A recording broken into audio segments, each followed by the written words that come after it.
collected through the day. So if you're a coach or a teacher or an energy healer, right, you're probably really aware that you can take on other people's stuff.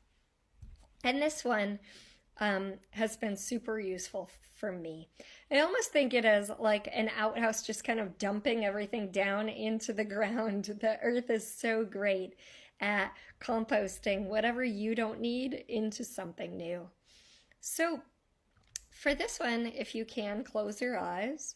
If not, it's quite all right. As you rehearse this and practice it, you'll get better at it, and you can do it anytime, anywhere, even if you're in the middle of traffic. Okay, but the first couple of times you may like to practice it with eyes closed. And you're going to imagine, again, like a giant sun above your head, a powerful source of energy. It could be source for you. It could be your own higher self, whatever resonates. And now just breathe with that for a moment. Deep breaths calm the nervous system, settle the energy. And now draw light from that, or draw the entire thing into your chest. And just feel the expanse of light, radiant light in your heart.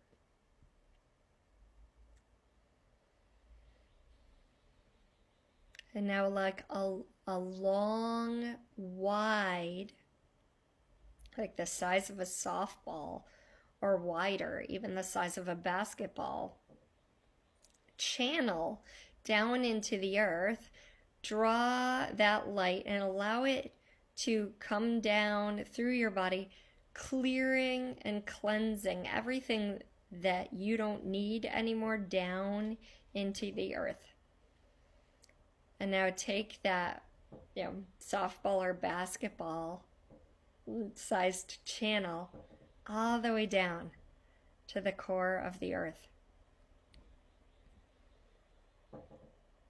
Down, down, down deeper than that, until it connects with the heart of the earth.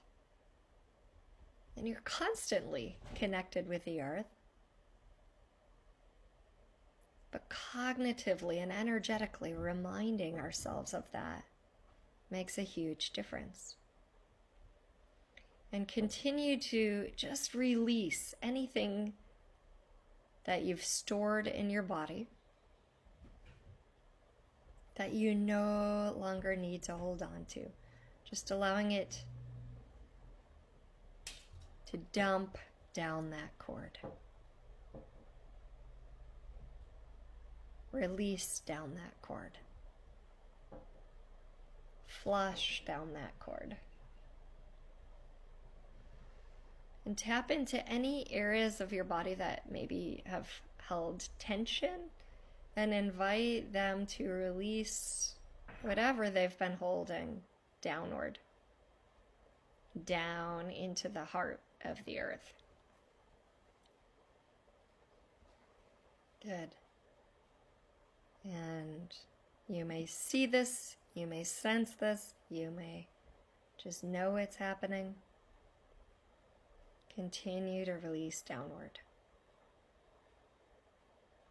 So I like to do this during a session if a client is releasing a lot that I'm aware of. I like to definitely do it after a session, or maybe if I'm feeling unclear and rattled and a lot is going on, doing this grounding and connecting.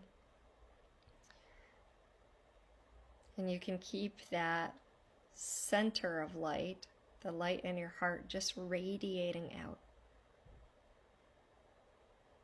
Outward, outward, outward. It's powerful. And even as you go on through your day, you still have this connection to the planet. So there's no way you have to close this exercise or anything like that. It's just like you're still connected. You can still continue to release, no matter what. Good.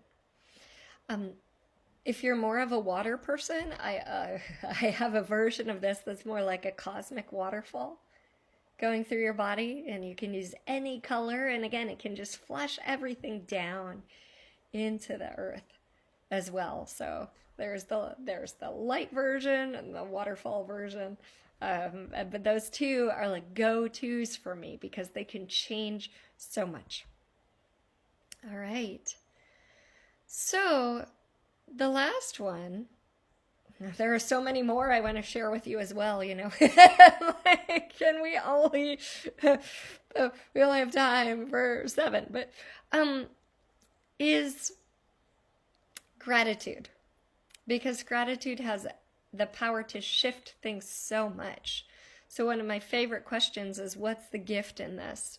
And if you've been in my workshops, you've likely heard me tell the story at my longer workshops, tell the story of showing up in London, and I had gotten the tour bus ticket, you know, and on the tour bus you get to go around to Buckingham Palace and all the places, and then if you haven't finished out your 24 hours, you can go the next day and finish out your 24 hours and see other things. So my kids and I were on the tour bus one day, and then we said, well, tomorrow we'll go to the Science Museum and we'll go do all these other things.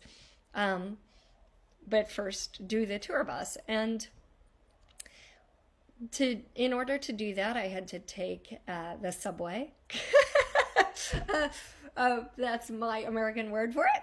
And the tube, and be dropped off at a particular spot. Well, when we got to that spot, I couldn't find the tickets for the tour bus and was super disappointed, like, uh-oh, but if I can't find them, I haven't left the station yet, so we can get on a different tube and go somewhere else.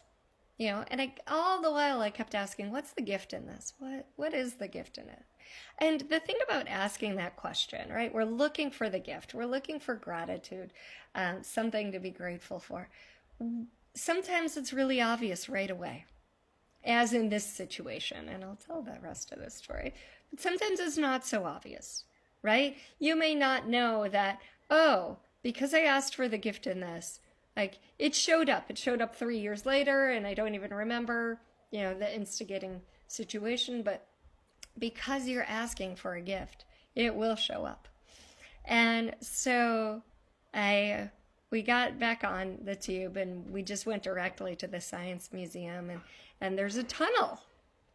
There's a tunnel that you go through, a tunnel that you go through from the tube to the Science Museum, and in that tunnel was the most exquisite music I have possibly ever heard in my life. It was just, well, I don't want to say that. The most exquisite street musician I had ever heard in my life. And so, you know, looking for the gift, then you recognize there are gifts in everything. And we're so conditioned to look for what's wrong or what's off so we can fix it. And that's mostly the way we're brought up, trains us to do that. But looking for the gift in each thing also allows us to redirect to gratitude. So writing down what you're grateful for, or is a powerful practice. Or even when I'm in a sour mood, what I will do is thank everything around me. So right now I see books, I would thank the books. And then I see this beautiful piece of teak furniture from Bali. I thank that. And then I thank the computer. And thank Zoom. And thank the phone. And thank all the things in sight. And your energy shifts pretty immediately because you recognize, like, wow, right in this moment, there are so many things to be thankful for.